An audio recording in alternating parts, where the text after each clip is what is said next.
Bianca in Ada Lane in Fortitude Valley in Brisbane.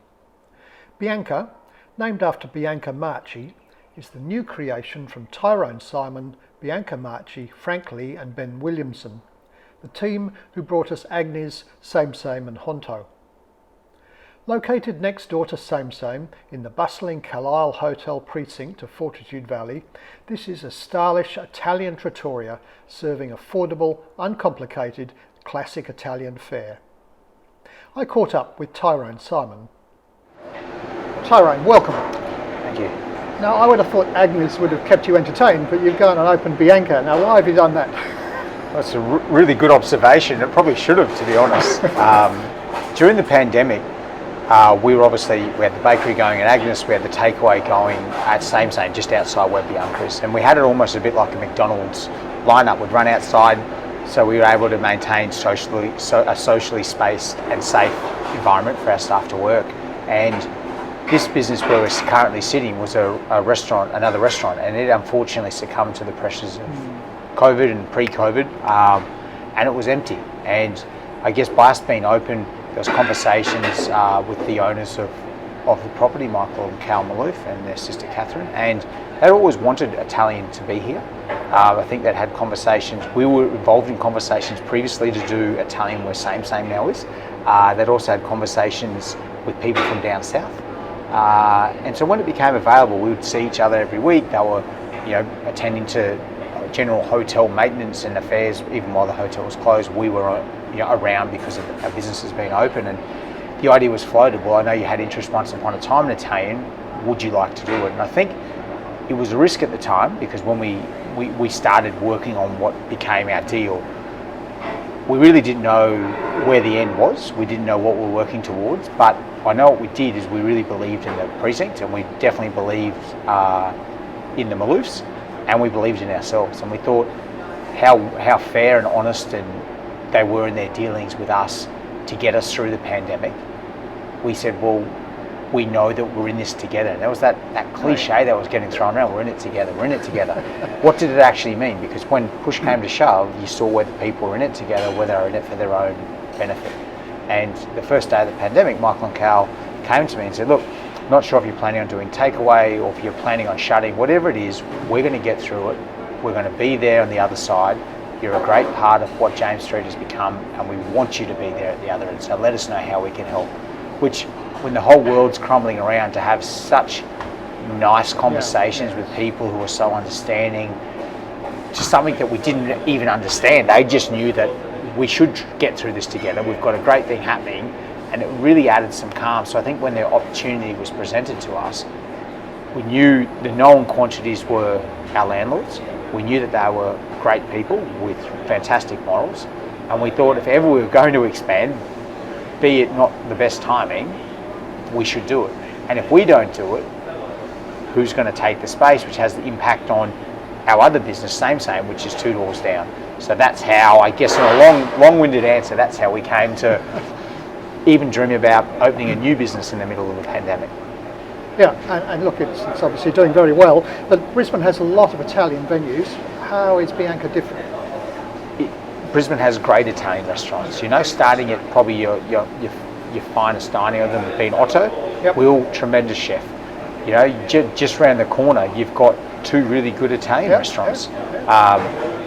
You've got Beccafino, not a couple of kilometres away. Brisbane has got great Italian restaurants because I believe, apart from Chinese, it's the most popular cuisine in the world. But we looked at what everyone was doing, and we thought there was a hole, and the hole is probably selfishly in Italian that we all looked at and said we would like to eat that regularly. And so that was probably how we did it. We didn't want to come into the market and try and be an Otto. We didn't want to come into the market be Mosconi or Beccafino. We thought if we found a lane that we liked for ourselves for Italian, and we stuck to that, there was room in the market for everyone. So what was your basic philosophy when you set it up? Simple but delicious food. Yep. I think it's a bit of an underlying thing. I don't think we like complicated. Italian food has always been based around 3 or 4 ingredients. It's based around fresh pasta made daily, which is what we do. We like to think that the way we look at our food, we take a fairly Italian approach. If the produce is good enough, it stands alone and it sings. And So how do you describe Bianca? What is it? simple, delicious Italian food. Okay. It's something that is great to come in and have a quick bowl of pasta and a glass of Chianti, Yeah. but you can also come in with a large group and have lots of shared plates. It's something that I think as an Italian restaurant, you can come in and make it what it is you're looking for. Like if you want to have a long lunch, you can come in and have a long lunch. If you want to have a quick lunch, you can come and have a quick lunch. If you want to have a special dinner, you can. But it's not, I think the customer almost dictates their own experience here. We don't tell them how they should enjoy Bianca. And do you have a signature dish or something you want to specialise in? Well, I think the pastas are pretty special here. Like every day the pasta gets made fresh. So it's one of those things, the old Australians and pasta, they're like, I couldn't eat pasta, but I don't want to get fat. Like there's a bit of that in Australia, but you look at Italians and they eat pasta every day. And they're fairly lean, they all, they eat a lot of carbs, but they do it correctly. There's not a lot of processed stuff which goes into Italian cooking. So we've followed that. Like I think from our cheeses, when we want a burrata, we tasted 10 different burratas side by side. The best one is the one which is on the menu. We tasted 10 different prosciuttos, 10 different mortadellas. All the things, the simple ingredients, we tasted side by side without prejudice and without knowing which was from who, and the best one ended up on the menu. So that was, I think, starting with really good ingredients allows our dishes to sing. Like for me, the pomodoro pasta is our signature. It's a very simple but staple Italian pasta. And Bianca, my partner, said, oh honey, she has a fairly thick Italian accent still. She says, honey, we cannot do this pasta. If it's not good, I have to tell you. And I said to her, honey, we've been dating for 6 years. You've never kept your opinions to yourself. I would expect you to tell me if it wasn't good. Because there's nowhere to hide. It's tomato pasta and with stracciatella. But when done correctly, it becomes a great staple on any Italian menu. And what I realised, going back to Italy to visit her family, doesn't matter the occasion. You could be going to Del Vittorio, 2 or 3 Michelin star restaurant. They have pomodoro pasta on the menu because done well, you can't beat it. No. So for me, that pomodoro pasta is, it starts and ends there. If we miss the boat on that, people shouldn't trust us for anything else that we do because that's an Italian staple. So you've created with Bianca what is it's a relatively classic trattoria, I guess. Yes. It's very stylish as well, but it's not actually fine dining. Where do you think fine dining's going at the moment in Brisbane particularly? I think it's certainly on the outer. It's certainly not the popular, which probably opens up opportunities for great fine dining restaurants to open up. Because if it's not what everyone's doing, it was like, I think when we started a long time, 6 years ago, that style of no booking, rustic, loud, somewhat obnoxious, that was on the outer. That wasn't what Brisbane was, and I think that's why it was well received. So I think whilst at the moment there's not a lot of fine dining options in Brisbane, I think that'll also open up opportunities for other restaurants like a Dan Arnold, like your Joys, who are brilliant at what they do, but very small and quite niche. That allows them to have a place in the Brisbane hospitality scene, which I think is fantastic.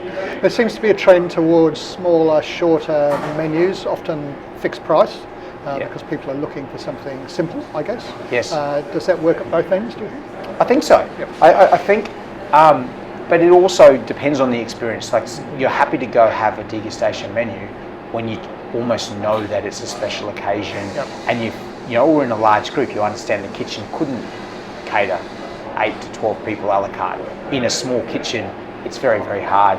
But I think, getting back to your question, I think there are restaurants in Brisbane that do set menus starting at $35, $40, cheap and cheerful, and I think they're popular because they have their place, just as Joy and a Dan Arnold and an SK all have their place as well. So I think it's probably time, place, depending on then how that hits the mark, and when it's done correctly, I think there's definitely room for all of them.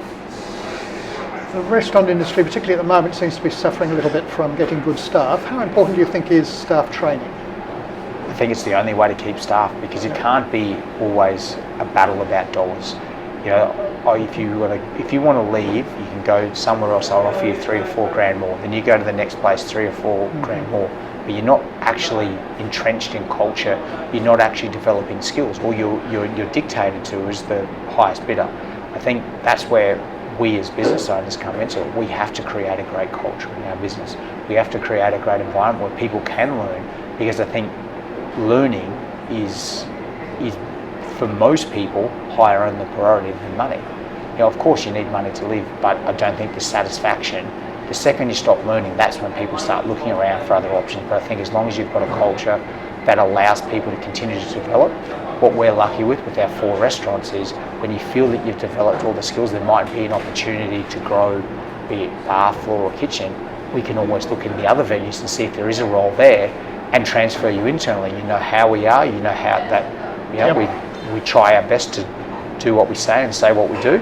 So if we've promised something to someone, we have the ability to transfer them internally. And normally when you start in a new company, your biggest pressure is, am I going to fit in? Am I going to like it? You have all these questions. Well, if you know how we are and you like it, you're just looking for a higher opportunity. We have the opportunity to transfer you within the businesses to continue your growth. That's really good, very important. So you've now got Thai, you've got Japanese, you've got wood-fired, you've now got Italian. What's next? Well, the bakery. We have to open that damn bakery, which I love so fondly. That's going to be open in August. Okay. So just up the road, the corner of James and Harcourt Street.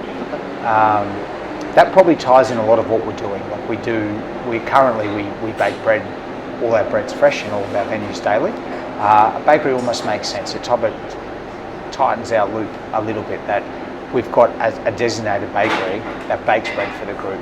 We're not having to transport it between the venues. We have a definite space to do it. What it also allows then is a group pastry chef role to become available and start working on pastries for the entire group, working with pastry chefs to develop a team and things that they know that they can grow into. Like in all our other departments, we have heads, group heads, sommeliers. We have Ben, obviously, as my partner and executive chef for the group. We have Cody, who is our head of bar, to create a pastry chef role, so people understand that they're part of something as a group and can create on a group role, not just an individual venue. Well, I really look forward to that, and in the meantime, Bianca is certainly worth a detour. Thank you. Oh, thank you very much. You. Cheers, nice to see you.